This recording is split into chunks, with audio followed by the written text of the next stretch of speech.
with redwood salt, like that. The concept there was similar, is that you have trace minerals, you've got additional trace minerals in it. People will ask me, why did I make a switch? Why did I change? I guess, and it was simply watching the animals and seeing how the animals perform. When you have your own animals and you have the ability to observe them every day, you can kind of pick out some of those things that make animals look healthier, make animals look more calm, make them more productive, have fewer health problems. We certainly see that with organics. And being that with our livestock, we're feeding them primarily organic feed produced on the farm anyway, there was kind of that baseline that was there. And I felt like I saw improvements in the animals when I started to feed the Sea-90. So that prompted me to think and to do the research as to, well, why would this work better possibly than something else, than some of the other salts. So, and this is a question I get asked a lot. What is the difference with the different sea salts that are out there? And I'll try to make this just really basic. You will see Morton salts, you'll see the white salts, okay? You can see within that, like for livestock, they'll have the trace mineral salts. The trace mineral salts tend to have the sodium chloride, which is a salt, but then they'll also have some of the zinc, or they would have sulfur, or they would have copper in it. But those are typically going to be like in a sulfate form or carbonate form, a cheap source, an inorganic source. Difficult to get those absorbed. Once you move to some of the sea salts, you can break them into a couple different categories. First, you have the ones that would be the mine sea salts, and then you would have ones that would be the biologically active sea salts. Okay, of the mine salts, it would be things like Redmond salt, Kansas salt, Himalayan sea salt. And what these salts are is they were ones that were part of a seabed eons ago. Okay, now, what is the difference there? Obviously, number one, it's not biological. Number two, over the eons of time, when you had deposited salt, you have the effects of water, you have the effects of rain. So when rain goes through, percolates through these seabeds, it is taking some of the soluble nutrients and leaching them down. So now you have selected for certain types of your trace minerals because of the effects of water, the effects of solubility, and the effects of rain. Okay, they are, being that they're in an inorganic form, again, needs to have something else happen for the biology of our soil, the biology of our gut, to be able to utilize that.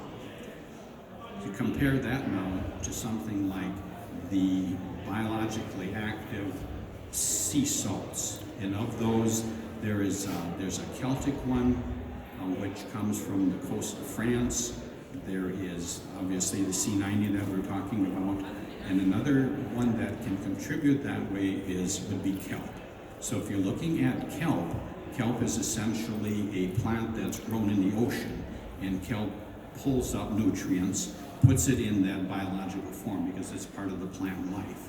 Okay, that is a good thing. One thing to remember though is that all plants are going to uptake nutrients at a different level. If you're looking at weed control or anything, if you're going to any of the conferences on that, they're talking, if you have a certain weed, that means you have a certain level of something in your soil. That certain weeds, certain plants pull up certain nutrients. Same thing happens with kelp. It's going to pull up what it needs. What does that mean? That means that you don't have that complete profile of the trace nutrients in kelp that what you would have in just pure ocean water. All right? Now, kelp, wonderful, wonderful attributes, and I've seen on countless farms where the addition of something like kelp makes a huge difference in terms of production, in terms of improved health, improved production, whether it be in our animals or also in our soils. But again, it does not have that complete profile of the trace minerals. So when we're looking at providing the sea salts for our animals, there's kind of always a question that I get asked. Okay, so if we're making the decision well, let me back up a little bit. So comparing like the nutrient, the trace mineral amounts in Sea-90 versus say a Redlands, there's going to be a significant difference. The Sea-90 is looking at about 18 to 20% of trace minerals in organic matter because of all these little creatures we're talking about, whereas the mine salts are going to be more in the order of 4 to 6%, based on what I read on their websites. Okay, meaning that you have less sodium chloride in the Sea-90 than what you're going to have in some of the other ones. Now, as far as how I use it, what I consider to be a good way to utilize it in our livestock systems, and again, being a veterinarian, that's kind of what I would know best. It can be provided free choice to replace any type of salt that you would normally have. It can be used as a mixture with a mineral program that you have. It can be used as a mixture with vitamins. Humates, if any of you are familiar with that, that's also another thing that can be put into a free choice type of system. Or there's another product that I use, which is a tannin called Pharmatane. So I have this kind of cocktail for our own animals, and this is something that I propose for a lot of producers, is to use it as a base for a mineral program for your animals. So whether it's done free choice or whether it's done as a top dress or mixed with a TM. And typically I will mix half of a mineral with the Sea-90 as part of a free choice for whether it's cattle or sheep or goats. Now, animals are going to consume based on need, especially with salt. And remember what I said, by no means are we suggesting that Sea-90 provides everything that animal needs in terms of a mineral. You need to have that calcium and phosphorus and magnesium at higher levels, but it ends up being a supplement with that. I mention that because I'll get calls. People will say, well, it's advertised as a sea mineral. That means we don't need to feed any other mineral. That would not be accurate. Need to have a good basic mineral. This would be your salt supplement that you would put in addition to that. Another concept that I use, if there's any people that have cattle, sheep, and goats, is the concept of a brine tank. Now, a brine tank is simply water that has salt added to it. I like to use 1 pound of Sea-90 in 100 gallons of water, and I'll use this in situations where there's stressed animals. So if you have beef calves that are being weaned, lambs or kids that are being weaned, being transported, especially works well if you have animals that are being transported a long distance. Summer or winter, hydration is an issue, and you can improve hydration by providing that brine tank. The literature that you would see from Sea Agri is they talk about a brine tank with 6 pounds per 100 gallons of water. If you are doing that, you have to make sure that there's another source of water available, because that's too strong. There's too much salt in there for that. But it's amazing how the animals will try to balance themselves.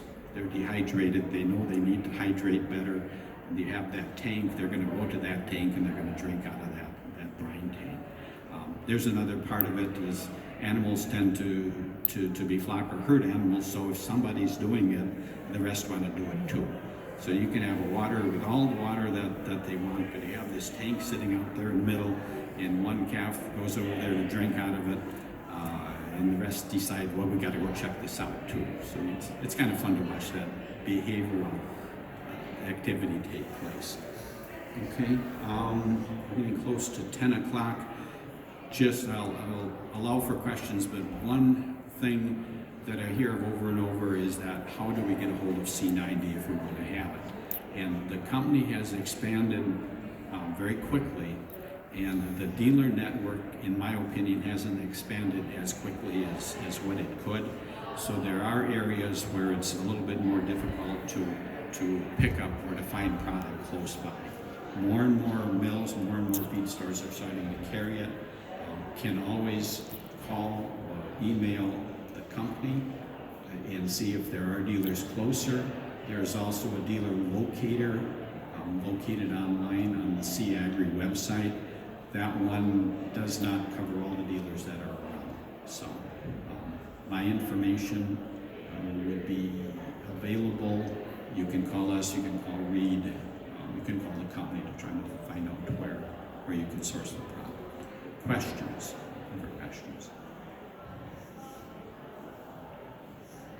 Okay. Thank you very much for coming, and I hope that I was able to explain a little bit about what makes things different with the Sea-90.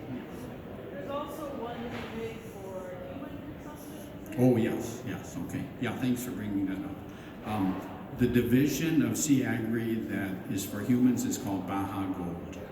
And Baja Gold is essentially it's in the packaging, it's the same product. It is certainly considered to be food grade or human grade. I don't know exactly what that means. For yours, for our house, we just took it out of the bags of the Sea-90 for the cattle. We tend to take it out of the bag first before there's any other contaminations that might occur on the farm. And our family's gotten kind of hooked on it, partly because it's a larger granule and it has a taste to it. And as my wife Sue would describe, we're salt snobs now, so we carry Sea-90 with us when we travel, just to make sure that we have that. But the benefits that we're talking about for animals or for plants, because the systems are also similar, the human health benefits are there. And in fact, I would say we feed our animals better than we feed ourselves a lot of times in terms of providing nutrients. So this is one way that we can enhance our own health. And again, it's one piece of a puzzle. It's not the whole puzzle. It's one piece of a puzzle. So there's a booth here, the Sea-90 booth.